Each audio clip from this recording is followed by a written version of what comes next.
wajah-Mu dan berseru, bertolonglah. Saudaraku yang dikasihi Tuhan, apakah saudara mengkategorikan diri saudara sebagai orang yang siap ditegur? Orang yang siap untuk berada dalam meja untuk mengalami hard conversation, hard talk? Nah, di dalam Alkitab dicatat seperti ini, Amsal 27 ayat yang ke-5 dan ke-6. Lebih baik teguran yang nyata-nyata daripada kasih yang tersembunyi.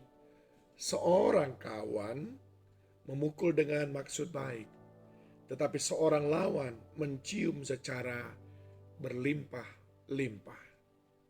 Adakah kita orang yang siap dipukul oleh kawan kita sendiri?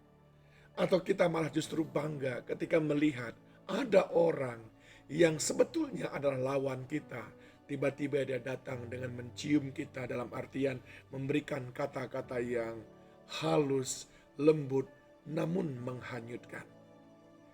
Suatu kali Herodes ditegur oleh Yohanes Pembaptis karena dia mengambil Herodias, istri dari saudaranya, menjadi istrinya.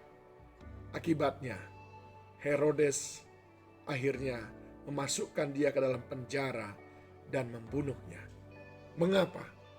Karena Herodes tidak siap ditegur. Dia justru membinasakan orang yang menegur dia dengan maksud baik. Seandainya Herodes mau ditegur, tentu dia tidak terus-menerus melakukan perzinahan.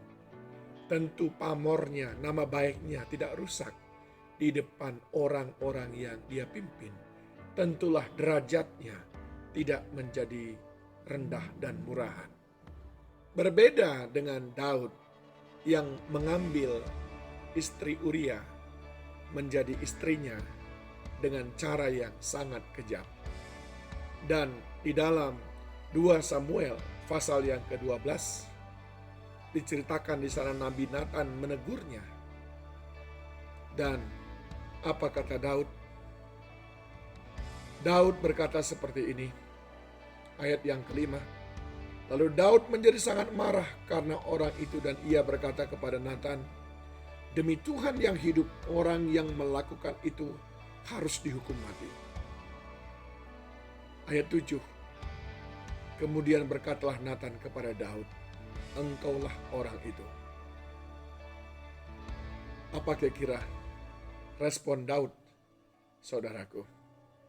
Ayat yang ke-13 dia berkata, lalu berkatalah Daud kepada Nathan, aku sudah berbuat dosa kepada Tuhan.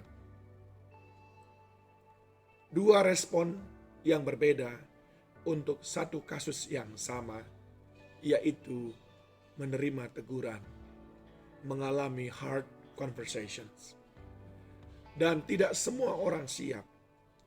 Apa yang membedakan antara Herodes dengan Daud? Saudaraku, dibutuhkan kelembutan hati untuk kita siap ada dalam hard conversation yang berupa teguran yang kadang-kadang menguliti kelemahan dan kekurangan kita. Dibutuhkan kelembutan hati. Yang kedua, dibutuhkan kerendahan hati untuk kita bisa menerima ketika orang seolah-olah menghujam-hujam kita, dan ketika diungkapkan kesalahan kekurangan kita, seperti harga diri kita diinjak-injak. Tetapi itu adalah cara terbaik untuk kita segera bangkit. Selain daripada kelembutan hati dan kerendahan hati, dibutuhkan pemahaman akan kebenaran. Mengapa kita menolak untuk diperingatkan kalau memang itu adalah sebuah kesalahan? Maka peringatan itu akan membawa kita kembali kepada kebenaran. Dan kebenaran itu yang memerdekakan kita dari rasa bersalah, dari rasa terus-menerus dihantui, rasa terus-menerus dihakimi, rasa terus-menerus diintimidasi oleh kesalahan-kesalahan yang terus tersembunyi, seolah-olah tersembunyi bagi orang lain, tapi tentu saja tidak bagi Tuhan. Saudaraku yang dikasihi Tuhan, kelembutan hati kerendahan hati, dan kerinduan hidup dalam kebenaran.